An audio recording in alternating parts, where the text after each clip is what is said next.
நாங்கள் நிற்பதும் நிர்மூலமாகாதிருப்பதும் அவருடைய சுத்த கிருபை. கிருபையினால் எங்களை ரட்சித்தார். அவரை அறியாதபடி நாங்கள் பாவ சேற்றிலே விழுந்து கிடந்தோம். எங்கள் இஷ்டம் போல வாழ்ந்தோம். ஆனால் ஆண்டவரை அறிந்த அப்புறம் ஆண்டவர் எங்களுக்கு செய்த சாட்சிகளை, ஆண்டவர் அன்பை ருசிக்கிறதை உங்களுக்கு சாட்சியாக சொல்ல தேவன் கிருபை செய்வாராக. அவருடைய நாமம் மகிமைப்படுவதாக. நாங்கள் ஆண்டவர் அறியாத இந்து குடும்பத்தில் பிறந்தது. எங்கள் அப்பா எனக்கு கன்னியாகுமரி பக்கம் கொட்டாரம் அந்த சைடு வீடு.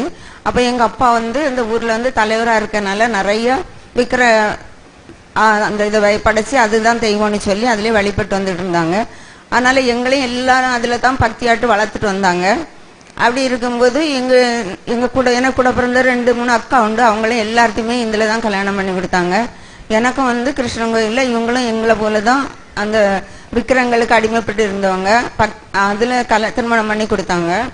ஆனால் கல்யாணம் முடிஞ்சதுக்கப்புறம் இவங்க பார்த்தா இவங்க வீட்டில் ஒரு பாவ சாபம் தொடர்ந்து வந்துக்கிட்டே இருந்து. எப்படின்னு சொன்னால் எங்கள் அப்பா குடும்பத்துலேயும் அப்படிதான், எங்கள் அம்மா குடும்பத்துலேயும் அப்படிதான். ஒரு குறிப்பிட்ட வயசு வந்த உடனே பையன்மாரெலாம் இறந்துருவாங்க. இவங்களுக்கு 9 ஆம்பளை இவங்க கூட பிறந்ததுக்கு இவங்க மட்டும்தான் இருக்காங்க. இன்னும் இவங்க மாமா இவங்க மாமா கூட பிறந்தது 3 பொம்பளை பிள்ளைங்க. ஒரு மாமா இருந்தாங்க. அந்த மாமாவும் இறந்துட்டாங்க. அந்த வீடு தான் நாங்கள் இப்போ இருக்கக்கூடிய இடம். அதனால அதில் நாங்கள் இருக்கோம். இங்கே மயிலாடி நேற்று சொன்னாங்களே சுண்டவளானி, அங்கே பெரியம்மா இருக்காங்க. அப்படி நாங்கள் அப்படி வாழ்ந்துட்டு இருக்கும்போது எனக்கு கல்யாணம் முடிஞ்சு 3 பிள்ளைங்க இருந்தாங்க. 2 பொம்பளை பிள்ளையும் ஒரு பையனும். எனக்கு பையனை வச்சு கொஞ்சம் மனசுக்கு பாரமாக இருந்து, எப்படின்னு சொன்னால் ஒரு பையன் இருக்கானே, இந்த குடும்பத்தில் தான் ஆம்பளை பிள்ளையே தங்காதே, என்ன செய்யணும். இவங்களையும் ரொம்ப கஷ்டப்பட்டு இவங்களை எத்தனையோ ஆக்சிடென்ட்லாம் பட்டு தான் அவங்க ஆண்டவருக்கு ஊழியத்தை செய்யறதுக்கு ஆண்டவர் உயிரோடு வச்சிருக்காருன்னு நினைக்கிறேன். அப்படி நான் கொஞ்சம் பயந்து அவனை வச்சு நல்லா பயமாக இருந்தேன் எனக்கு. அதனால நான் இன்னும் அந்த தெய்வங்களுக்கு அதிகமாக பொருத்தனை பண்ணி செய்ய ஆரம்பித்தேன். சாமி தோப்பு, அந்த திருச்செந்தூர் ஊர் இப்படி எல்லாம் போய் நிறைய என் பையனுக்காக நிறைய பொருத்தனை செய்து அதை செலுத்திட்டு வந்துட்டே இருந்தேன். பிள்ளையிலே அதுலேயே பக்தி விருத்தியாட்டு வளர்க்குதுன்னு சொல்லி அதுலேயே காலையில் 4 மணி ஆனால் அந்த நாகராஜா கோயில் இருக்கு. அங்கே ஆவணி மாதம் முழுவதும் நாங்கள் அந்த பாத பூஜை பண்ணது பால் எல்லாம் வாங்கிட்டு போய் அதுக்கு அர்ச்சனை பண்ணி அப்படி செய்துட்டு வருவோம். இப்படி நாங்கள் நடந்துட்டு இருக்கும்போது இவங்க ஐயப்பன் கோயிலுக்கு அடிக்கடி மாலை போட்டு போவாங்க. அப்போ இவங்க ஒரு நாள் பையனுக்கு 7 வயசாக இருக்கும்போது சொன்னாங்க, இந்த தடவை நான் மகனை கூட்டிகிட்டு போகிறேன் அப்படின்னு சொன்னாங்க. அப்போ நான் சரி கூட்டிகிட்டு போயிட்டு வரட்டும் அவனு அப்படின்னு சொல்லி இருக்கும்போது அவனுக்கு ஒரு பலகீனம் இருந்திருக்கு. ஆனால் எங்களுக்கு தெரியலை. அவன் மலையில் ஏற முடியாமல் ரொம்ப கை காலெலாம் சோர்ந்து குளிர்ந்து அவனை சேர்த்து வீட்டுக்கு கூட்டிகிட்டு வந்ததே ஆச்சரியம். ஏன்னா அவன் ரொம்ப சோர்ந்துட்டான். அவனையும் எடுத்து அவனுக்குள்ள கெட்டு செலுத்தி அப்படி கொண்டு வந்திருக்காங்க. அப்படி வரும்போது வீட்டில் வந்தோடனே நாங்கள் ஒரு வில்லியாஸ்பத்திரியில் செக்கப் பண்ணணும். ஹார்ட் செக்கப் பண்ணும்போது அவனுக்கு வால்வு வளைஞ்சு ஆப்ரேஷன் பண்ண முடியாதுன்னு டாக்டர் சொல்லிட்டாரு. ஆனால் இந்த பையனுக்கு எந்த அதிர்ச்சியான விஷயமும் தெரியக்கூடாது, வேகமாக ஓடக்கூடாது, விளையாடக்கூடாது, இப்படி நிறைய கண்டிஷன் போட்டிருந்தாங்க. பல்லில் தூத்த வந்தாலுமே டாக்டர்கிட்ட கன்சல்ட் பண்ணிட்டு தான் பல்ல எடுக்கணும், அப்படி நிறைய சொல்லியிருந்தாங்க. அப்போ நாங்கள் இன்னும் அதிகமாட்டு அதுக்கு செய்ய ஆரம்பித்தோம். அவனை கூட்டிகிட்டு போய் குமார கோயில் அங்கெல்லாம் பாலெல்லாம் வாங்கி அபிஷேகம் பண்ணி இப்படி செய்துட்டு இருந்தோம். இப்படி இருக்கும்போது எங்கள் அக்கா சென்னையில் இருக்கவங்க ரசிக்கப்பட்டிருந்தாங்க. அண்ணி அடிக்கடி எங்கள் வீட்டுக்கு வருவாங்க. வரும்போதெல்லாம் சொல்லுவாங்க, பிள்ளைங்களுக்கு பாட்டு புக்கு பைபிள் எல்லாம் படிக்க கொடுப்பாங்க. அப்போ எந்த பிள்ளைங்கள் அதில் பாட்டு புக்கெல்லாம் விரும்பி என் மகன் நல்லா படிப்பான், பைபிள்லாம் வாசிப்பான். ஆனால் எனக்கு அது பிடிக்காது. எப்படின்னு சொன்னால் பிள்ளை வளர்ந்து கொஞ்சம் வந்துட்டாங்க. மூத்த மகா அப்போ 12th படிச்சுட்டு இருந்தா, இல்லை மூத்த மகா MBBS படிச்சுட்டு இருந்தா, 2வது மகன் 12th படிச்சுட்டு இருந்தா, 3வது மகா 10th படிச்சுட்டு இருந்தா. இப்படி இவங்க வளர்ந்து வந்துட்டு இருக்கும்போது இவங்க அடிக்கடி இந்த புக்கெல்லாம் கொண்டு கொடுக்கும்போது நான் சொல்லுவேன், அண்ணி நீங்கள் எப்போனாலும் வாங்க, இப்படி பிள்ளைங்களை கெடுக்காதுங்க அப்படின்னு சொல்லி என் மகன் கையில் இருக்க பைபிளெல்லாம் நான் வாங்கிடுவேன். எப்படி சொன்னால், நீனா அக்கால மாதிரி MBBS வரணுண்டா, நீ இப்படி இவன் படிச்சுட்டு இருக்க நேரத்தில் உனக்கு இது எதுக்கு அப்படின்னு சொல்லி நான் அவனை சத்தம் போட்டு அவனை அந்த புக்களை எடுக்காதபடி அவனை பார்வை வச்சுருந்தேன். ஆனால் நான் எங்கள் வீட்டுக்கு முன்னால் பராசக்தி கோயில் இருக்குது. அது மேல்மருவத்தூரில் உள்ள கிளை, குமரி மாவட்டத்தில் எங்கள் வீட்டு முன்னே தான் இருக்குது.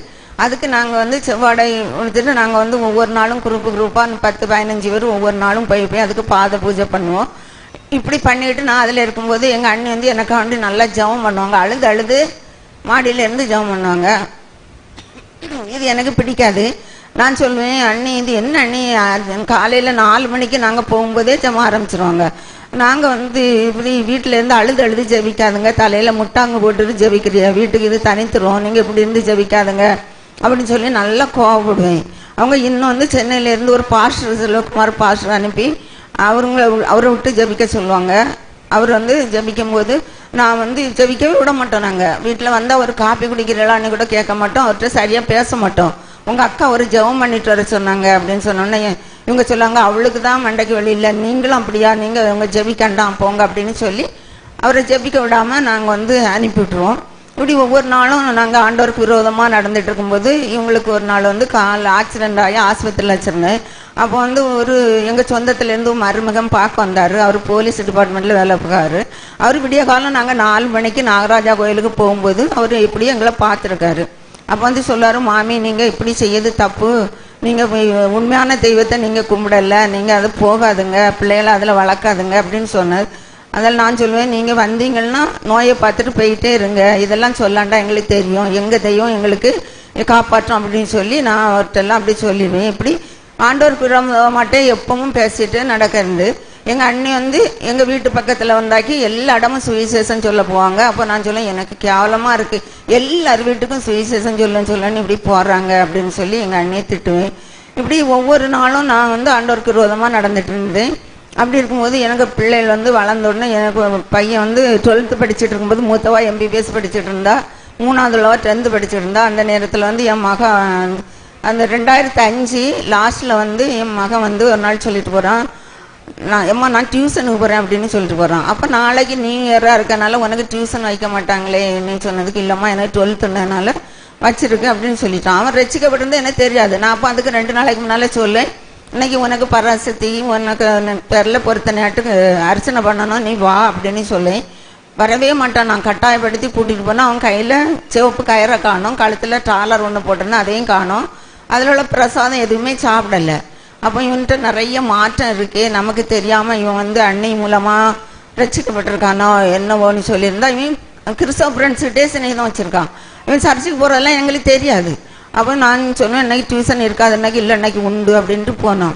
டியூஷனுக்கு போனவன் வரல, திருப்பி வரல. இவன் என்ன செய்திருக்கான், நீ அன்னைக்கு ஒரு கோயில் சர்ச்சில் போய் அந்த பையன்மார் கூட சேர்ந்து நல்ல ஆராதனை நடத்திட்டு நியூ இயர் முடிஞ்ச உடனே ஒரு இடத்துல என்னென்னு பட்டாசு கொளுத்திட்டு இருந்திருக்காங்க. அப்போ இவனுக்கு வந்து டாக்டர் சொல்லியிருந்தாரு, அதிர்ச்சியான சம்பவம் எதுவுமே இருக்கக்கூடாது, ஓடக்கூடாது அப்படின்னு எல்லாம் சொல்லியிருக்காரு. இவன் தன்னை மறந்து பையன்மார்க்குள்ள விளையாடும் போது சாதாரணமே வந்து வீட்டில் வந்து அப்படியே மயங்கனமாக விழுந்துருவான். அப்படியே அவங்ககிட்ட அப்படி ஒரு பலகினம் இருந்து, அப்போ நீ இன்னைக்கு எங்கேயோ விளையாடிட்டு வந்திருக்கா, அதனால தான் இப்படி இருக்கான்னு நான் சொல்லுவேன். இப்படி இருக்கும்போது இவன் வந்து அன்னைக்கு அந்த பையன்மாரோட சேர்ந்து பட்டாசு கொளுத்திட்டு இருக்கும்போது இவனுக்கு திடீர்னு பாத்ரூம் வருவிடா நான் போயிட்டு வரேன் அப்படின்னு சொல்லி பையன்மார் ஃப்ரெண்ட்ஸ்கிட்ட சொல்லிட்டு ஒரு மறைவான இடத்துக்கு இருட்டுக்கு போயிருக்கான். அங்கே அவன் போகும்போது அங்கே பள்ளியிலேருந்து ட்ரெயின் வந்துட்டு இருந்திருக்கு. இவனுக்கு வந்து அந்த அதிர்ச்சி இவனுக்கு முடியாமல் அப்படியே நின்ன இடத்துலேயே மயங்கி விழுந்து இறந்துருக்கான். அவன் இறந்து தான் கீழே விழுந்திருக்கான். ஒரு அடி ஒன்றுமே கிடையாது, காலில் ஷூ எல்லாமே அப்படி இருக்கு, ஒரு கல் மட்டும்தான் லேசாக குத்திருந்து நெத்தியில். அப்போ வந்து வேற எந்த ஒரு அடியுமே இல்லை. அப்போ எல்லாரும் சொன்னாங்க, இந்த பையன் வந்து அந்த ஏதோ பலகினத்தினால தான் விழுந்திருக்கேன், ஆனால் வெளியில தான் நடந்தான், அங்கே ட்ரெயின் அங்கே அதில் இதில் இல்லை.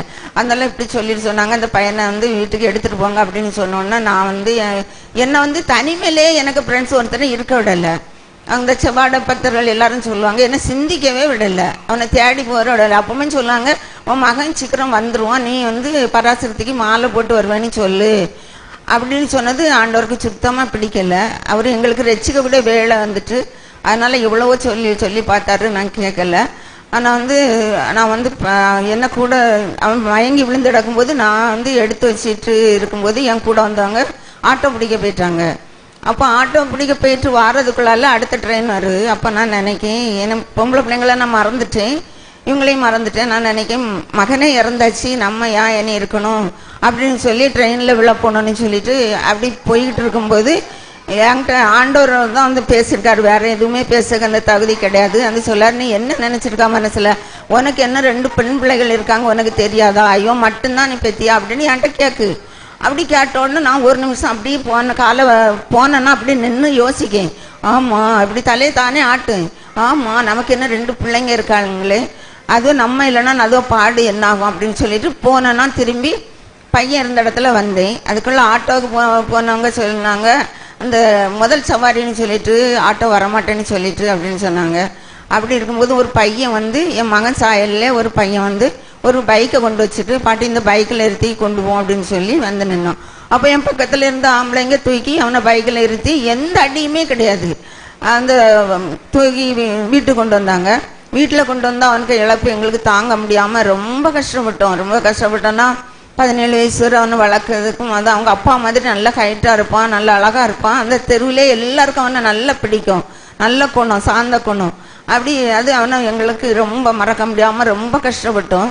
இனி நம்ம வந்து இப்படி அவனை இழந்து நம்ம இருந்துவிட மாட்டோம் அப்படின்னு சொல்லி எல்லாரும் சேர்ந்து தற்கொலை பண்ணிடணும் அப்படின்னு சொல்லி நாங்கள் ஒரு முடிவு எடுத்து இருக்கும்போது எங்கள் அண்ணி வந்து அந்த வந்தவங்க எங்கள் வீட்டிலே தங்கிட்டாங்க. தங்கினது மட்டும் இல்லை, அந்த ஒரு பாஸ்டர் வர சொல்லியிருந்தாங்கல்ல, அந்த பாஸ்டரை திரும்பவும் வந்து அவரும் கூட வந்து 3 நாள் எங்கள் வீட்டில் தங்கி இவங்க வந்து என்ன பண்ணாங்க, ஐயப்பன் கோயில் போட்டோ எல்லாம் வந்து இந்த என் பையன் இறந்த அன்னைக்கு எல்லாம் எடுத்து போட்டு உடைச்சிட்டாங்க. அதனால பாஸ்டர் வந்து அந்த பாஸ்டர் எங்கள் அண்ணி எல்லாம் சேர்ந்து அந்த ரூமை கழுவி விட்டு அதில் வந்து வசனம் எல்லாம் ஒட்டி இயேசுவின் ரத்தம் தெளித்து அதில் 3 நாள் ஃபாஸ்டிங் இருந்து அது ஜெபம் பண்ணிகிட்டு இருந்தாங்க. அப்போ எங்களுக்கு ஒன்றும் பண்ண முடியாது, ஏன்னா எல்லோரும் எங்கள் வீட்டில் வந்து இருக்காங்க, ஒருவருமே போகலை, ஒரு தற்கொலை பண்ண வேண்டிய சூழ்நிலையும் போச்சு. அதனால இப்படி அழுது இருக்கும்போது எங்கள் அண்ணி எங்கள் கூடவே இருந்துட்டாங்க. அப்போ பாஸ்டர் மாதிரி 3 நாள் கழிச்சு சொன்ன போயிட்டாரு. அப்போ அவர் சொல்லிட்டு போயிட்டாரு, நீங்கள் வாரக்குள்ளால ஞானஸ்தானம் எடுத்துலாமல் நீங்கள் ஊருக்கு வந்துடாதுங்கன்னு எங்கள் அண்ணிட்ட சொல்லிட்டு போயிருப்பார் போல இருக்கு. அப்போ நாங்கள் வந்து ஒவ்வொரு நாளும் ஆண்டவரை பற்றி சொல்ல, நீங்கள் யோ கதையை சொல்லுங்கள், எப்படி நிறைய பைபிள்லேருந்து அதை சொல்லி கொடுங்க அப்படின்னு எல்லாம் சொல்லிட்டு போனார் பாஸ்டர். அப்போ எங்கள் அண்ணி ஒவ்வொரு நாளும் சொல்லுவாங்க, நீங்கள் இப்படி அழுது இருந்தால் சரியில்லைம்மா, பைபிளை எடுத்து படிக்க ஆரம்பி அப்படின்னு சொல்லி இந்த பைபிளை எடுத்து படிக்க சொன்னாங்க. பாஸ்டர் எங்களுக்கு பைபிள், பாட்டு புக்கு எல்லாம் நிறையா வாங்கி தந்திருந்தாரு. அதுக்கு முன்னால் எங்கள் வீட்டில் இருந்ததெல்லாம் இவங்க சென்னை போகும்போது திருப்பி கொடுத்து விட்டுருவேன், ஒன்றுமே வீட்டில் வைக்க மாட்டேன். ஆனால் அன்னைக்கு எனக்கு தேவைப்பட்டு அதனால வந்து நான் வந்து எங்கள் அண்ணி சொல்லுவாங்க, சோத்திரம் சொல்லுன்னு சொல்லுவாங்க. அப்போ நான் சொல்ல தெரியாட்டாலும் இந்த மனசில் இருக்க பாரம் இறங்கிறதுக்காண்டி சோத்திரம்னு சொல்லுவேன். அப்படி இருக்கும்போது எனக்கு மனப்பாரம்லாம் இறங்கி கொஞ்சம் கொஞ்சமாக வர்றதை நான் உணர்ந்தேன். அதற்காக நான் அடிக்கடி சோத்திரம் சொல்லுவேன். சொல்லிட்டு இருக்கும்போது எங்கள் அண்ணி நீ பைபிளை படி அப்படின்னு சொன்னாங்க. பைபிளை திறந்த உடனே எனக்கு முதல்ல இருந்து படிக்கணும் எதுவுமே தெரியாது. இப்படி ஓப்பன் பண்ணி இப்படி பார்த்த உடனே முதல்ல என் கண்ணில் பட்டது ஏசாயா 60:10, என் கடுங்கோபத்தினால் உன்னை அடித்தேன், ஆனாலும் என் கிருபையினால் உனக்கு இறங்குனேன்னு சொல்லி வசனம் வந்தேன். நீர் என் மேல் வைத்தவும் கிருபையினால் நிர்மூலமாகாமல் காத்தீரையா. நீர் என் மேல் வைத்தவும் கிருபையினால் நிர்மூலமாகாமல் காத்தீரையாம். கடும் கோபத்தால் என்னை அடித்தாலுமே, கடும் கோபத்தால் என்னை அடித்தாலுமே, கனிவாக என்னை நீரும் தேற்றினீரே, கனிவாக என்னை நீரும் தேற்றினீரே. மறப்பேனோ உமது அன்பை, நான் மறப்பேனோ உமது அன்பை, மண்டிடுவேன் பாதத்தில், மண்டிடுவேன் பாதத்தில். எபினேசரே ஆராதனை, துணையாளரே ஆராதனை, எபினேசரே ஆராதனை, துணையாளரே ஆராதனை. இருள் என்னை சூழ்ந்திட்ட நேரத்திலே, வழி ஒன்றும் அறியாமல் தவிக்கையிலே, இருள் என்னை சூழ்ந்திட்ட நேரத்திலே, வழி ஒன்றும் அறியாமல் தவிக்கையிலே, மறந்தீரோ என்று சொல்லி அழுதேனையா, மறந்தீரோ என்று சொல்லி அழுதேனையா. மறப்பேனோ என்று சொல்லி அணைத்தீரையோ, என்னை மறப்பேனோ என்று சொல்லி அழைத்தீரையா, மறப்பேனோ உமது அன்பை, நான் மறப்பேனோ உமது அன்பை, மன்னிடுவேன் உம் பாதத்தில், மன்னிடுவேன் உம் பாதத்தில். எபினேசரே ஆராதனை, துணையாளரே ஆராதனை. படிக்கும்போது 60 இந்த ஏசாயா 60:10 வந்தோன்னா என் கடுங்கோபத்தினால் ஒன்று அடித்தேன்னு சொன்னேன்னா ஒரு நிமிஷம் யோசிச்சேன். இது நம்ம கூட ஆண்டவர் பேசின மாதிரி இருக்க. உண்மையிலே நிறைய ஊழியக்காரங்களை விசுவாச பிள்ளைகளை அனுப்புனாரு. நம்ம யாருக்குமே செவி கொடுக்கல. நம்ம ரொம்ப கடின இருதயமாக இருந்ததுனால நம்மளை அடிக்க வேண்டிய சூழ்நிலை வந்திருக்கு. அதனாலதான் இப்படி நடந்துட்டுன்னு சொல்லி நான் யோசிச்சுட்டு திருப்பி பைபிளை படிக்க ஆரம்பிச்சேன். யோபு 5:17-18 சொல்லப்பட்டிருக்கிறது. இதோ தேவன் தண்டிக்கிற மனுஷன் வாக்கியவான், அவர் அடிக்கிறார், அவர் கரம் மாற்றுகிறது சொல்லப்பட்டிருக்கு. இன்னும் எபிரேயர் 9:22 சொல்லப்பட்டிருக்கிறது. ரத்தம் சிந்துதல் இல்லாமல் பாவம் மன்னிப்பில்லை. ஒரு பாவி ரட்சிக்கப்படணும்னா பரிசுத்த ரத்தம் சிந்தப்படணும். நாங்க பாவியாக வாழ்ந்தோம். ஆனா நம்ம பரிசுத்த ரத்தம், இயேசு நமக்காக ரத்தம் செஞ்சிருக்கிறாரே, அவருக்கு நம்ம பாவங்களை கழுவ அவரிடம் நம்ம நம்பிக்கையா இருந்து அவரை விசுவாசித்தா நம்ம பாவங்கள் மன்னிக்கப்படும் என்று கூட எங்களுக்கு அந்த நேரம் எதுவுமே தெரியல. அதனால நாங்க வைராக்கியமா இருந்ததுனால யோவான் 12:24 சொன்னது முதல்ல கோதுமை மணி ஆனது நிலத்தில் விழுந்து சாகாவிட்டால் தனித்து இருக்கும், செத்ததையானால் மிகுந்த பலன் தருன்னு சொன்னது போல நாங்க கடின இருதயமா இருக்க போய் கோதுமை மணியான என் மகனை இழந்து நாங்க ஒவ்வொரு நாளும் வேதனைப்பட வேண்டிய சூழ்நிலையா இருந்து, ஆனா எங்களை ஆண்டவர் அப்படியே விடல. எங்க அண்ணி சொல்லுவாங்க, என்னை ஞானஸ்தானம் எடுப்போமா அப்படின்னு சொல்லி ஒரு ஆண்டவர் எங்களுக்கு ஒரு தரிசனத்துல ஒரு சபையை காண்பிச்சாரு. அந்த சபையில போய் ஞானஸ்தானம் முங்கி ஞானஸ்தானம் எடுத்துட்டு வந்தோம். அன்னைக்கு நைட் ஆண்டவர் எனக்கு ஒரு தரிசனம் காண்பிச்சாரு. எங்க பழைய வீடு இருக்கு, அந்த வீட்டு முன்ன ஒரு மரம், பட்ட மரம் இருக்கு. அதுக்கு முன்ன நிறைய பிசாசு எல்லாம் அந்த குரங்கு சைஸ்ல இருக்கு. முடிய வளர்த்து இப்படி கண்ணை மறைச்சு போட்டுக்கிட்டு இவ்வளவு நாள் இங்க இருந்தோம், இவங்க இப்ப ஆண்டவரோடு ஒப்புரவாயிட்டாங்க, ஏன் இங்க இருக்க முடியாது, நம்ம வேற இடம் பார்த்து போயிடுவோன்னு கும்பலா போனது ஆண்டவர் எனக்கு தரிசனத்துல காண்பிச்சாரு. இன்னும் எங்களை இந்த பிசாசுல இருந்து பாதுகாக்கிறதுக்காண்டி 2 மகளுக்கு, எங்க 2 பேருக்கு 4 பேருக்குமே சீக்கிரம் அபிஷேகம் அந்நிய பாஷையை தந்து ஆண்டவர் எங்களை பாதுகாத்தாரு. ஒவ்வொரு நாளும் ஜெபிக்கும் போது அந்நிய பாஷையில நிரம்பி ஜெபிக்கும் போது ஒரு பிசாசு, இவங்களுக்கு மயிலாடியில உள்ள சொந்த பிசாசு ஒன்றும் காலை எடுத்து உள்ள வச்சு பார்க்க, அதால வர முடியல, தீயா எரி அப்படின்ட்டு போயிட்டு இப்படி ஒவ்வொரு நாளும் ஆண்டவர் எங்களை அதுகிட்ட இருந்து ஒப்பு கொடுக்காம ஆண்டவர் எங்களை பாதுகாத்தே வந்தாரு. அதற்காக ஆண்டவரை துதிக்கிறேன். இன்னும் நான் தனிமையில இருக்கும்போது இனி எங்க அண்ணி வந்தாச்சுல, இனி எங்க அண்ணி 1 மாசம் வரை நின்னாங்க. ஞானஸ்தானம் எடுத்தாச்சு, எங்களுக்கு அபிஷேகம் கிடைச்சாச்சு, இனி நான் ஊருக்கு போறேன் அப்படின்னு சொன்னாங்க.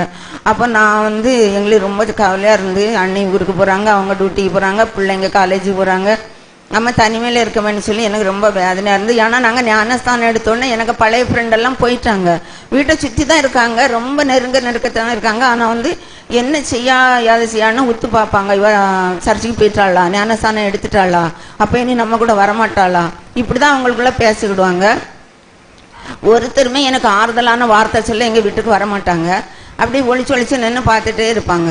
அப்போ இப்போ எனக்கு தனியாக இருந்த உடனே எனக்கு பையனுக்கு பொருளெல்லாம் எடுத்து வச்சு நான் அழுதுகிட்டே இருந்தேன். அழும்போது எனக்கு தெய்வீக கரம் ஒன்று என் கையில் அப்படி, என் தலையில் அப்படி கை வெயிட் அப்படி தாங்க முடியாது, ஒரு கை என் தலையில இருக்கு. அப்போ நான் அழுதுகிட்டு இருக்கும்போது அந்த கரம் என் தலையில பட்ட உடனே எனக்கு அழுகையே வரல, கண்ணீர் வரல. நான் திரும்பி பார்க்கேன், யாரும் இல்லையே, நம்ம தானே தனிமையில இருக்கோம், ஒரு வெயிட் கை நம்மளை தொட்டு அப்படின்னு சொல்லி நான் அப்போ பார்க்கும்போது ஆண்டவராக இருக்கும் அப்படின்னு நினச்சிட்டேன். அப்போ ஒவ்வொரு நாளும் ஆண்டவர் ராத்திரியும் பகலும் நான் வேதனைப்படும் போதெல்லாம் என்ன அளவிடாமல் பாதுகாத்து என்கிட்ட அந்நிய பாஷையில் பேசி ஒவ்வொரு நாளும் ஆண்டவருக்குள்ள அதிகம் ஐக்கியமாக இருக்கும்போது நான் ஒரு நாள் சொன்னேன், இந்த மாட்டிக்கு சோத்திர பலி படிக்க போவேன். தனிமையில் இருட்டில் இருந்து படிக்கும்போது சொல்லிட்டு போவேன், ஏசப்பா நான் தனிமையில இருந்து படிக்கக்கூடாது, நீங்கள் என் கூட வரணும் அப்படின்னு சொல்லிட்டு போவேன். அப்போ நான் கண்ணை மூடிட்டு படிக்க ஆரம்பிச்சோடனே யாரோ நடந்து பக்கத்தில் உட்கார்ந்த மாதிரி இருக்கும். அப்போ நான் ஏசப்பா ஏசப்பான்னு கூப்பிட்டா என்ன அந்நிய பாஷையில் என் பக்கத்தில் இருக்கிற மாதிரி என்னோடு உறவாடிட்டே இருப்பார். அப்படி ஒவ்வொரு நாளும் ஆண்டவர் கூட வளர்ந்துகிட்டு இருக்கும்போது ஆண்டவர் என் கூட பேச ஆரம்பிச்சாரு, நிறைய தரிசனம் தர ஆரம்பிச்சாரு, பேச ஆரம்பிச்சாரு. அப்படி இருக்கும்போது நான் கேட்டேன், ஏசப்பா என் பையன் எங்கே இருக்கான்ப்பா, நீங்கள் எனக்கு வெளிப்படுத்தி காண்பிக்கணும் அப்படின்னு சொன்னோன்னு ஆண்டவர் வந்து இது உபாகமும் 1:39 படின்னு சொன்னார். நன்மை தீமை அறியாத எந்த பிள்ளைகளுக்கும் அதை கொடுப்பேன், அவர்கள் அதை சுதந்திரித்துக் கொள்வார்கள் அப்படின்னு சொல்லிட்டு ஒரு தரிசனம் தந்தார். எப்படின்னு சொன்னால், எந்த இடத்துல விழுந்து மறித்தானோ அந்த இடத்துல இருந்து ஒரு மெழுகுவர்த்தி மாதிரி மேலே மாற போகிறது எனக்கு காண்பிச்சாரு. அது மட்டும் இல்லை, ஒரு பரலோக தரிசனம் தந்தார். எப்படின்னா, அவர் சிங்காசனத்தில் இருக்காரு, நிறைய பேர் அவருக்கு முன்னாலே இருக்காங்க. ஆனால் யாருமே ட்ரெஸ் எதுவுமே போடலை, முழுவதும் இப்படி முகம் எல்லாம் தெரியலை, நிழல் மட்டும் தெரியும். இது எல்லாம் மனுஷர்கள் தானே, நமக்கு நல்லா தெரியும். அதில் ஒரு உருவம் மட்டும் அசைஞ்சு அப்போ சொன்னார், இதுதான் உன் மகன், அவன் இங்கே தான் இருக்கான், என் கூட தான் இருக்கான், நீ எப்போ உங்கள் வாழ்நாள் முடிந்து நீ வரும்போது உன்னை பார்க்கலாம், அது வரைக்கும் எனக்கு சாட்சியாட்டும் ஊழியம் செய்ய முடியுமாட்டு சொல்லுன்னு சொல்லி ஆண்டவர் ஒவ்வொரு நாளும் பேச ஆரம்பித்தார். இங்கே இப்படி இருக்கும்போது எனக்கு பிள்ளைகள் வளர்ந்துட்டாங்க. வளர்ந்து கொஞ்சம் கொஞ்சமாக வளர்ந்து வரும்போது எங்கள் பிள்ளைங்களுக்கு வரன் பார்க்க வேண்டிய சூழ்நிலை வந்து, அப்போ வந்து நாங்கள் வந்து வரன் பார்க்க ஆரம்பித்தோம். இல்லை, அதுக்கு முன்னால் வந்து ஆண்டவர் என்கிட்ட இன்னும் பைபிள் மூலமாக பேசினார். 2 கொரிந்தியர் 7:9 இப்பொழுது நான் சந்தோஷப்படுகிறேன், நீங்கள் துக்கப்பட்டதற்காக அல்ல, நீங்கள் மனம் திரும்புவதற்கு எதுவான துக்கம் கொண்டீர்களே அப்படின்னு சொல்லி வசனத்து மூலமாக பேசினார். அது மட்டும் இல்லை, நிறைய எங்கள் பக்கத்தில் உள்ளவங்கெல்லாம் வந்து இவங்களை ஊழியத்துக்கு கூப்பிட்டாங்க, சாட்சி சொல்ல வாங்கன்னு இவங்களை வந்து கூட்டிகிட்டு போவாங்க. அப்படி இருக்கும்போது வந்து நிறைய ஆத்மாக்களை எங்களுக்கு தந்தார். எப்படின்னு சொன்னால், நாங்கள் அதில் ஒரு சின்ன வீட்டு கூட்டம் வைக்க ஆண்டவர் கிருபை செய்தார். இந்த மாதிரி தான் ஒரு இதோட கொஞ்சம் பெருசாக இருக்கும் வச்சுருக்கோம். அதில் வந்து நிறைய ஆத்மாக்களை கொண்டு வந்தார். அதில் வந்து இவங்களை ஞானஸ்தானம் கொடுக்க கிருபை செய்தார். ஒவ்வொரு நாளும் ஆண்டவர் சொல்லுவார், நீனும் அவனும் கொடுத்தா போதும், இவங்க வேற ஆள் தான் கூப்பிட்டு ஞானஸ்தானம் பாஸ்டர் கூப்பிட்டு கொடுக்கணும் இருந்தாங்க. இல்லை, நீங்கள் 2 பேருமே கொடுங்க அப்படின்னு சொன்னார். பெண்களுக்கு கொடுக்கும்போது நீ நெல் அப்படின்னு சொல்லியிருந்தாரு. அப்படி ஞானஸ்தானம் கொடுத்துட்டே வந்தோம். ஒவ்வொரு நாளும் ஆண்டவருக்குள்ள வளர்ந்து வந்துட்டே இருக்கும்போது இன்னும் ஆண்டவர் நிறைய பேச ஆரம்பித்தார். அப்படின்னு சொன்னால், சங்கீதம் 119:71 சொல்லப்பட்டிருக்கு, நான் உபத்திரப்பட்டது நல்லது, அதனால் உமது பிரமாணத்தை கற்றுக்கொண்டேன். இந்த உபத்திரம் வராமல் இருந்திருந்தா நான் அந்த இந்த பைபிளை தொட்டு பார்த்துருக்கவே மாட்டோம், ரசிக்கப்பட்டிருக்கவே மாட்டோம். நாங்கள் 5 பேரும் நரகத்துக்கு தான் போயிருப்போம். என் மகன் வந்து மறித்ததுனால அதுகளுக்கு மேலே கடுமையான வெறுப்பு, அதில் எட்டி திரும்பி கூட பார்க்க முடியாத சூழ்நிலை இப்போ வரைக்கும் அப்படிதான். அதனால ஆண்டவர் வந்து எங்களை வந்து அதுக்கு பக்கத்தில் வர விடாமல் ஒவ்வொரு நாளும் நல்ல ஆவில நல்ல வல்லமையாட்டு வச்சுருந்தாரு. அப்படி இருக்கும்போது எங்கள் வீட்டுக்கு நிறைய பேர் ஜெபம் பண்ண வந்தாங்க. அப்போ சங்கீதம் 126:5 சொல்லப்பட்டிருக்கிறது, கண்ணீரோடு விதைக்கிறவன் கம்பீரத்தோடு அறுக்கிறான். அப்படி நிறைய ஆத்மாக்களை அறுவடை செய்ய ஆண்டவர் கிருபை செய்தார். இப்பவும் அப்படிதான் மெசேஜ் யூடியூப்ல போட எல்லாம் ஆண்டவர் கிருபை செய்திருக்காரு. கோலிலேருந்து டிவி மூலமாட்டு அவங்க வந்து சாட்சி சொல்லி அதை நிறைய பேர் பார்த்துருக்காங்க. எத்தனை லட்சமோ பார்த்துருக்காங்கன்னு சொன்னாங்க. அப்படி நிறைய இப்போ ஆண்டவர் ஊழியம் செய்ய எங்களுக்கு கிருபை செய்திருக்காரு. அதற்காக ஆண்டவரை துதிக்கிறோம். இனி என் பிள்ளைகளுக்கு வந்து திருமண காரியம் வந்தது. அப்போ வந்து எல்லாரும் சொன்னாங்க, இவங்க வந்து பழிச்சுன்னு போய் ஞானஸ்தானம் எடுத்துட்டா இனி எப்படி பார்க்க அப்படின்னு இருந்து. எங்களுக்கு அந்த அளவில் வசதி கிடையாது. அப்படி இருக்கனால எங்கள் சொந்த பந்தங்களும் என் கூட பிறந்தவங்க எல்லாருமே அப்படிதான், ஐயோ ரொம்ப அவசரம், போய் இதில் இருக்கச்சியும் அதுலேயும் அப்படிதான் பக்தியாக இருந்தா, இப்பவும் இதில் எப்படி இருக்கா, இவன் இப்படி அவசரப்பட்டு போய் ஞானஸ்தானம் எடுத்துட்டா இனி பிள்ளைகளை எப்படி கல்யாணம் பண்ணி கொடுக்க பார்ப்போம் அப்படின்னு சொன்னாங்க. ஆனால் ஆண்டவர் என்கிட்ட சொல்லியிருந்தாரு, நீ பயப்படாத, உனக்கு சொந்த பந்தங்கள் எல்லாம் இயேசு உன்னோடு இருக்கிறார் என்று சொல்ல நான் வைப்பேன் அப்படின்னு சொல்லியிருந்தாரு. அப்போ அதன்படி ஒவ்வொரு வர வர நான் வந்து ஆண்டவர்கிட்ட தான் கேட்பேன், எதுனாலும் ஆண்டவர்கிட்ட தான் கேட்பேன். எங்கள் இஷ்டத்துக்கு எதுவுமே செய்ய மாட்டோம். நாங்கள் என்னைக்கு ரசிக்கப்பட்டோமோ அன்னைக்கு எங்கள் பிள்ளைகள் ஜாதகத்தெல்லாம் எடுத்து எரிச்சிட்டாங்க.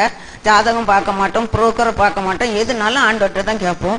ஆண்டவர் வந்து என்ன செய்தாரு, என்கிட்ட வந்து சொல்லியிருந்தாரு, நீ பயப்படாத, உனக்கு சொந்த பந்தம்லாம் சொல்லுவாங்க, உண்மையிலே தேவன் உன்னோடு இருக்கிறான் என்று சொல்ல வைப்பேன்னு சொல்லியிருந்தாரு. அதே மாதிரி அவளுக்கு வந்து அவள் நகை போடாமல் தான் திருமணம் பண்ணன்னு சொல்லிட்டு இருந்தா. ஆனால் வந்து இவங்க அப்பா வந்து நம்ம குடும்பம் சொந்த பந்தங்கள்லாம் ரசிக்கப்படலை, அவங்க நம்மளை பரியாசம் பண்ணுவாங்க, ஒன்றும் இல்லை போலுக்கு அதான் இப்படி கல்யாணம் பண்ணி கொடுத்துருக்கான்னு சொல்லுவாங்க, அதனால வேண்டாம் அப்படின்னு சொல்லிட்டு ஆவிக்குரிய பையன் கொண்டு வந்தார். ஒரு கிருபாசன சபையிலேருந்து ஒரு பையனை கொண்டு வந்தார். அதுக்கு முன்னால் எது வந்தாலும் நான் கேட்டால் இது இல்லை இது இல்லை இது இல்லைன்னு சொல்லிடுவார். அப்போ ஒரு நாள் ஒரு பணக்கார வீட்டிலேருந்து வந்து கேட்ட உடனே அது இதான் ஆண்டவரன்னு கேட்டதுக்கு அது சொன்னார், ஒரு சாக்கடையை காணிச்சிட்டு இது எதுக்கு உதவுன்னு கேட்டார். சாக்கடைன்னா அந்த குளத்துல புல்லெல்லாம் இருக்கும், அதுக்குள்ள கொசுவா இருக்கும், அப்படி ஒன்று காணிச்சிட்டு சொன்னார். அப்போ சொன்னார், இது அரசியல் பண்ணும், வேண்டாம் இது வேண்டாம், உனக்கு நான் வேற தருவேன், பொறுமையோட இரு அப்படின்னு சொல்லியிருந்தாரு. அதே மாதிரி 2 பாகோடுலேருந்து அவங்க வந்து சென்னையில் அவங்க அம்மா அப்பா வந்து தலைமைச் செயலகத்தில் வேலை பார்த்துட்டு இருந்தாங்க. 2 பையன்மாரு டாக்டர் தான். அதில் மூத்த பையனுக்கு திருமணம் பண்ணி கொடுக்க செய்தார். இப்பவும் என் மகா 8 மணியில் கவர்மெண்ட் ஆஸ்பத்திரியில் வேலை பார்க்க, கிளினிக் மேல்புறத்தில் வச்சிருக்கா. மருமகன் வந்து திருநெல்வேலியில் வந்து மெடிக்கல் காலேஜில் வேலை பார்த்துட்டு இருக்காங்க. அப்படி ஆண்டவர் செய்தால். ஆனால் வந்து அவங்க என்ன பண்ணாங்கன்னு சொன்னால், அவங்களுக்கு பொம்பளை பிள்ளை இல்லைன்னு இவங்க வேலை பார்த்த சம்பளத்தில் எல்லாம் நகையாக எடுத்து வச்சுருக்காங்க. அது என்ன, என் மக என்கேஜ்மெண்ட் அன்னைக்கு நகையாட்டு கொண்டு வந்து நிறைய நகையும் கொடுத்து பட்டெல்லாம் நிறைய கொண்டு வந்து செய்தோன்னா எங்கள் அக்கா பிள்ளைங்கெல்லாம் கேட்டாங்க, உண்மையிலே நீங்கள் கும்பிடக்கூடிய தேவன் ஜீவனுள்ள தேவன், இவ்வளோ நகை நீங்கள் எப்படி போட முடியும், உங்களால் முடியாது, உங்கள் தேவன் ஜீவனுள்ள தேவன் சொல்லி ஆண்டவரை மகிமைப்படுத்தினாங்க. அதுக்காக ஆண்டவரை துதிக்கிறேன். இன்னும் வந்து மக வந்து கன்சீவ் ஆயிருந்தா. அப்போ நான் சொன்னேன், அவளுக்கு பெண் குழந்தை பிறந்திருந்து. நான் அப்போ ஆண்டவர்கிட்ட ரொம்ப வருத்தப்பட்டேன். ஏசப்பா, எனக்கு பையன் இறந்து நாங்கள் வந்து அவன் மகளுக்கு ஒரு ஆண் குழந்தை தருவீங்கன்னு நாங்கள் இருந்தோம், நீங்கள் பொம்பளை பிள்ளையை தந்திருக்கிறீங்களா அப்படின்னு சொல்லி நான் கேட்கும்போது அவர் சொன்னார், இது நல்ல ஞானம் உள்ள பிள்ளை, அதனால நீ வந்து அது கவலைப்படாத, அடுத்தால உன் மகன் சாயல்ல ஒரு பையனை தருவேன்னு சொன்னார். அடுத்தால நான் வந்து அடுத்தால அவள் கன்சீவாக இருக்கும்போது சொன்னேன், இது நம்ம தம்பி சாயல்ல ஒரு பையன் கிடைப்பான். இல்லைம்மா, ஸ்கேன் பண்ணி பார்த்ததில்ல பெண் குழந்தைன்னு டாக்டர் சொல்லிட்டாங்க அப்படின்னு சொன்னா. இல்லை, தேவன் எனக்கு ஒரு பொய் கூட சொன்னது கிடையாது, அவர் உண்மையிலே சொன்னதை செய்வார். நீங்க உண்மையிலே என் மகன் மாதிரி மகன் சாயல்ல வெளுவலைன்னு ஒரு அழகான ஆண் குழந்தையை தந்தாரு. அதுக்காக ஆண்டவரை துதிக்கிறேன். இப்படி ஒவ்வொரு நாளும் ஆண்டவர் எங்களை வந்து அளவில்லாமல் ஆசீர்வதித்து அளவில்லாமல் அந்த இடத்துல வழி நடத்திட்டு வரும்போது அந்த இடத்துல ஒரு சாட்சியா நிறுத்திருக்காரு. எங்க கூட ரசிக்கப்படாம இருந்தவங்கலாம் இப்போ வந்து ஒவ்வொரு தடவை எங்க கூட்டத்துக்கு வர ஆரம்பிக்காங்க. அது மட்டும் இல்லை, அவங்களுக்கு நல்ல புரியும்படியும் ஆண்டவர் ஆசைருக்காரு. இப்போ நாங்கள் வெளியில போனாலே எங்களுக்கு தனி மரியாதை தருவாங்க. காரை கொண்டு வந்தோன்னா பைக் எடுத்து ஒதுக்குது, இப்படி எல்லாம் நல்லா செய்து அப்படி இருக்காங்க. ஆனால் வந்து என் மகளுக்கு 2வது மகளுக்கு திருமணம் நடந்து, அது வந்து அழகிய மண்டபத்தில். அது 2 பையன்மாருமே அபிஷேகம் கிடைச்ச பையன்மாரு தான். அப்போ அவளுக்கு வந்து அவர் வந்து ஐடி கம்பெனியில் மேனேஜராக இருக்காரு. அவருக்கும் நல்ல சம்பளம் அப்படி ஒன்று தந்தார். அது சம்பளம் பெருசு கிடையாது. 2 பேரும் ஆவிக்குரிய சபையை போகக்கூடியவங்க, அபிஷேகத்துல நிரம்பி ஜெபிக்கக்கூடிய பிள்ளைங்க. அதுக்காக ஆண்டவரை துதிக்கிறேன். என் மகன் இறந்ததுலேருந்து எனக்கு பையன் ஆம்பளை பிள்ளைன்னா நல்லா பிடிக்கும்னு சொல்லிட்டு அவ கல்யாணத்துக்கு முந்தைய ஆண்டவர் என்கிட்ட சொல்லிட்டாரு, உன் இளைய மகளுக்கு 2 ஆண் குழந்தை தருவேன்னு சொல்லியிருந்தாரு. அதே மாதிரி 2 ஆண் குழந்தையை கொடுத்தாரு. அதற்காக ஆண்டவரை துதிக்கிறேன். இப்படி ஒவ்வொரு நாளும் சொல்லப்பட்டிருக்கு. சங்கீதம் 119:92 சொல்லப்பட்டிருக்கிறது. சொல்லப்படும், உமது வேதம் எனக்கு மனமகிழ்ச்சியாக இல்லாதிருந்தால் என் துக்கத்திலே நான் அழிந்து போயிருப்பேன். அப்போ இந்த வேதம் மட்டும் எனக்கு சரியான நேரத்திலே பாஸ்டர் வாங்கி தந்தாரோ யாரோ தந்தாலும் எங்களுக்கு கையில கிடைக்கலன்னு சொல்லலாம். இது நான் பிரிச்சு படிக்க ஆரம்பிக்கலைன்னா எப்பவுமோ எங்க கவலையில நாங்க வந்து 4 பேருமே விஷம் குடிச்சு செத்துருப்போம். இந்த இது கிடைச்சதுனால, ஆண்டவர் பொக்கிஷத்தை தந்ததுனால ஆண்டவருக்கெல்லாம் பலப்பட்டு இன்னைக்கு ஆண்டவருக்கு அந்த இடத்துல சாட்சியா இருக்கும். அதுக்காக ஆண்டவரை துதிக்கிறோம். இன்னும் சொல்லப்பட்டது, சரியானோள் தாங்கள் சாக கொடுத்து 11:35 எபிரேயர் 11:35 சொல்லப்பட்டிருக்கு, சரியானோள் தாங்கள் சாக கொடுத்ததை திரும்ப பெற்றுக் கொள்கிறார்கள். ஆனா என் மகன் பரலோகத்துல இருக்கான்னு எனக்கு ஆண்டவர் தரிசனத்துல காண்பிச்சாரு. ஆனா எங்களை ஆறுதல் படுத்ததுக்கு என் மகன் சாயல்லே ஒரு பையனை அழுகுது எல்லாமே அவனே சாயல், பேசுறது எல்லாமே அவனே சாயல்ல தந்து ஆண்டவர் எங்களை ஆறுதல் படுத்தி வச்சிருக்காரு. அதுக்காக துதிக்கிறேன். ஒவ்வொரு நாளும் சங்கீதம் 34:8 சொன்னா, கர்த்தர் நல்லவர் என்பதை ஆண்டவர் துதிக்க அனுபவிக்க செய்திருக்காரு. அதுக்காக ஆண்டவரை துதிக்கிறோம். இன்னும் வந்து நாங்க வந்து இப்படி பைபிள் எல்லாம் கொடுத்து எங்களை மாதிரி பாதிக்கப்பட்டிருக்கவங்களுக்கு நாங்க வந்து ஆறுதல் வார்த்தை சொல்லும் போது நிறைய கூட்டங்கள்ல நாங்க சாட்சி சொல்லிட்டு இருக்கும்போது எத்தனை பேர் எங்க முன்ன வந்து அவங்க பிள்ளைகள் இறந்தவங்க எங்களை கண்ணீரோடு எனக்கு ஆறுதலா இருந்துன்னு சொல்லி அழுவாங்க. அப்படி ஆண்டவர் கிருபை செய்திருக்காரு. இன்னும் வந்து ஆண்டவர் வந்து இப்படி ஒவ்வொரு நாளும் இதுல வரும்போது நாங்க சொல்லுவோம், ஏசப்பா ஏசப்பான்னு எல்லாத்துலையும் எங்க சொந்த பந்தங்கள் என்ன ரசிக்கப்படணுமே, என் கூட உள்ள சிநேகிதெல்லாம் ரசிக்கப்படணுமே சொல்லி அவங்ககிட்ட எல்லாம் நாங்க ஏசப்பான்னு சொல்லும் போது அவங்க சொல்லுவாங்க, அப்போ மகன் இறந்து எத்தனை நாள் ஆயிட்டு, இவா ஏசுன்னு சொல்லிட்டு இருக்கா அப்படின்னு சொல்லுவாங்க. 2 கொரிந்தியர் 5:14 சொல்லப்பட்டிருக்கு, கிறிஸ்துவின் அன்பு என்னை நெருக்கி ஏவுகிறது. அவருக்கு அன்பு வந்து மகன் இறந்து அதை விடவும் மேலான அன்பு அவருக்கு அன்பு. அதற்காக ஆண்டவரை துதிக்கிறேன். அவர் ஒவ்வொரு நாளும் ஒரு அன்பு நெருக்கி ஏவுறதை பார்த்தா ஆண்டவரை பற்றி சொல்லாம இருக்கவே முடியாது. ஏன்னா நாங்க பரம்பரை கிறிஸ்தவங்க கிடையாது. அதனால அவர் அன்பை நாங்க ருசிக்கிறதுனால, அவரை ரசிக்க விட வந்து இப்படி எங்களுக்கு ஒரு அனுபவம் கிடையாதுனால அவருக்கு அன்பை பார்த்து நாங்க ஒவ்வொரு நாளும் ஆண்டவரை பற்றி சொல்லாம இருக்க முடியல. அதற்காக ஆண்டவருக்கு நன்றி சொல்லுகிறேன். என்னுடைய சாட்சியம் இருக்கு.